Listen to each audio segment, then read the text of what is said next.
And it's also interesting in the fact that, you know, last time I saw Glenn, he was playing funk. Your career's taken off, you've done your fusion thing, and it's all come together so well. And I suppose Jason's a big element in that, the big drum sound, the big rock sound. Yeah. And of course you finished things off last night with a touch of the Who. Yeah, that was like, actually, that was... You should explain that for anybody that wasn't there. Well, we ended with like a little like we ended it like with just a little like tease of "Won't Get Fooled Again," the drum break and stuff like. And that just came out of like we were just jamming, messing around. We're just messing around. We go, let's just keep that. We just keep it, yeah. And it's like it's about us not making any apologies for, you know, we know where the music's come from. You know, we're not claiming like we reinvented the wheel, but we've actually, what we are doing is going like, you know, a record like this hasn't been made in a while, and we feel that there's a niche for it. I think there's still a demand for this kind of music, being not doing just covers, but writing original new music. I think that's the crucial part of it, really. Yeah. And the fact you've got such a great performance out of Glenn, which is, I'm asking you. I mean, I could tell him that, but I mean, I think he's Glenn did a great job, and I thought he sounded great last night. Yes, he did. I think you all did. And you all seemed very relaxed last night. Didn't seem to be any. Just went for it and flowed. What else are you gonna do? Well, you know, BBM tried to do it, and they all fell apart. You know. Who? Baker, Bruce, and more. Yeah. It was a similar kind of a concept with great ideas, new material. Well, I think honestly, if Jack Bruce would shake more people's hands and be nicer, he'd probably have better luck. But he was not a nice guy. He wouldn't shake my hand. I went up to him and I said, I don't care if this is on tape, he should know this. I went up to him at the Classic Rock Awards and I said, Mr. Bruce, you don't know me, my name is Joe Bonamassa. Hey, and it was like, Glenn's just entered the I said, you know, Cream is like one of my huge influences, and I went to shake his hand, and he looked at me and goes, I'm sorry to hear that, and walked away.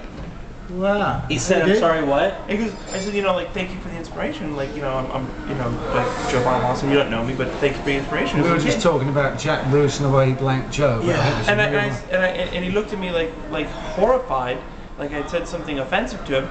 And he just, I had my hand out, he would refuse to shake my hand, and he goes, I'm sorry to hear that. And he turned around, about face, and walked away. The dick. That's great. I understand that. I've known Jack a long time. And brilliant musician. I mean, yeah. I like Jack. I mean, we get along great. But we were just talking, Glenn, about your fantastic performance. I mean, seriously, fantastic performance last night, and the fact you seem to be completely rejigged up, everything, whatever you want to call it. The album seems to give me a whole new lease of life. You're back to playing rock. Yeah, as I wanted to be. Joe and I, although there's an age gap, Joe and I are completely at one with the atmosphere we create musically. And with Derek with us and Jason Bonham, we have captured something that was quite remarkable. And it doesn't matter what decade we're in, this band is just a moment in time that it's supposed to be. Is it reminiscent of how it was for you? For me, this is like being in Trapeze, because it's from the ground up, with the members of the band that have created this thing. We're not joining a band that's already famous. We've created our own style of music out of the gate. I feel like I'm back in Trapeze, which is a good thing.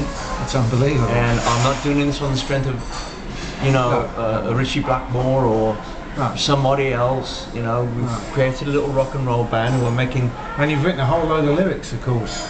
Well, I'm a bit of a maniacal about that. So yeah, I mean, we've all worked really hard on this. I mean, Joe's got 2 careers going on. I have as well. Derek's out with, incredibly busy. You know, so we can do it all.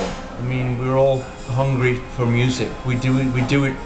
If the music comes first, then everything else follows.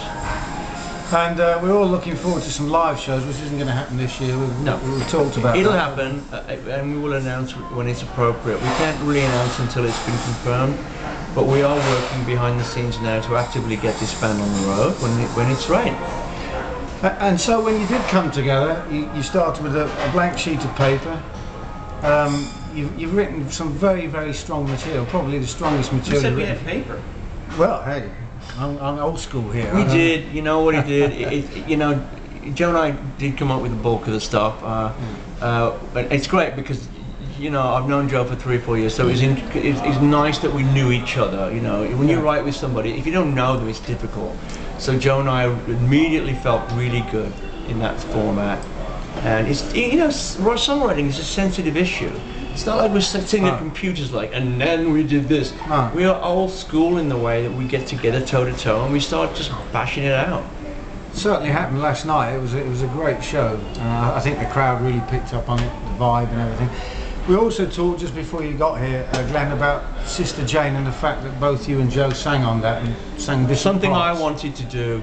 I wrote certain songs with Joe in mind to sing. I know Joni wanted to sing a couple of songs. I wanted him to sing more. I love the tone of Joe's voice. He's a wonderful singer, and he's only going to get better. Yeah.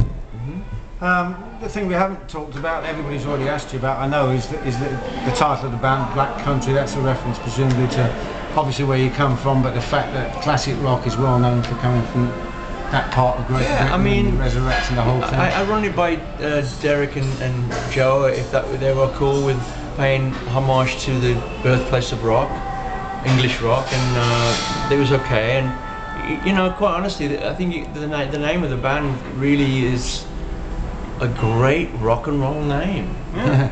You know, it's matched by some excellent artwork as well.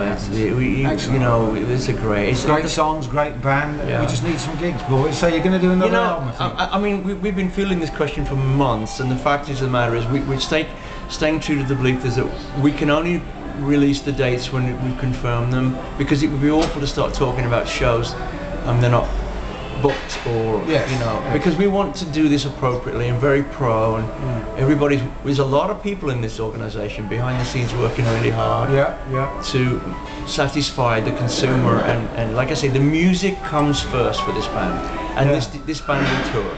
What was all the secrecy about? I mean, Kevin Shirley came out and said the cat is finally out of the bag when eventually it was announced that you were going to do this. Was it simply because you were all doing different projects before that? I don't know. Well, I think it's a long lead in time. Well, no, I mean, the whole thing is like, you know, again, it's like the best part about this album and this band is it's been, before the record's kind of been out there and leaked, it was underhyped but overachieved expectations, and that's actually you mean really recording. When people hear about anything like this forming, they immediately go, "This could be the greatest thing that ever happened to music," or whatnot. And mind you, in reality, when it first leaked that we were doing this, we had not recorded a single note of music to tape. So the priority there is making the best record. It doesn't matter what the names are on the CD. Is the CD good or not, and does it stand up to its own merit? So the secrecy was purposely to like just keep the hype machine down and just concentrate on making a really good record, and that's what I believe what we've done, and quite frankly, it's worked out to everybody's advantage, because when it did come out, I go like, wow, guys, I didn't think you guys were going to come up with something this good, and I think that really turned out into be a very important thing for our success. And that being the case, you're going to be committed to, all going to be collectively committed to it long term, somewhere down the line. We you know, I mean, it's too good not to. Even be, if you hadn't have seen it last night, we know how good it is. Without being arrogant, we know how good this band is in front of nobody and in front of people. And we are so glad that you got to share with us last night. How, let's just say that we're really enjoying what we're doing. A lot of smiles, some great music. And you're going to, I think you're going to record one more album before you tour. We're going to go in and do some more work and see what happens. And would that be the same quick in and out recording process? I don't know. You know, we might have 2 extra days. Seriously, I'm not joking. It's going to be still a 5 or 6 day tracking period. And Joe will do his solos. Actually, Joe's done his solos by that point. He'll come back and do his vocals with me when he's got a minute, and then we'll mix it when Kevin's got a minute. And we won't, I guess we're looking at the end of the year to release something. The other question I want to ask you, Glenn, and I've asked the other 2 guys already, is would you have conceived of doing this album a few years ago, or was it part and parcel of an upswing in classic rock as you see it?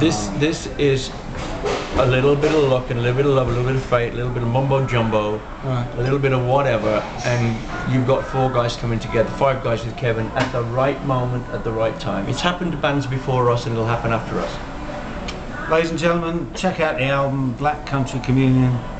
Check him out on YouTube. I'm sure it's already out there. Better still, go and buy the album on Mascot Records. This has been Pete Feenstra with Prakash on the camera. Good afternoon.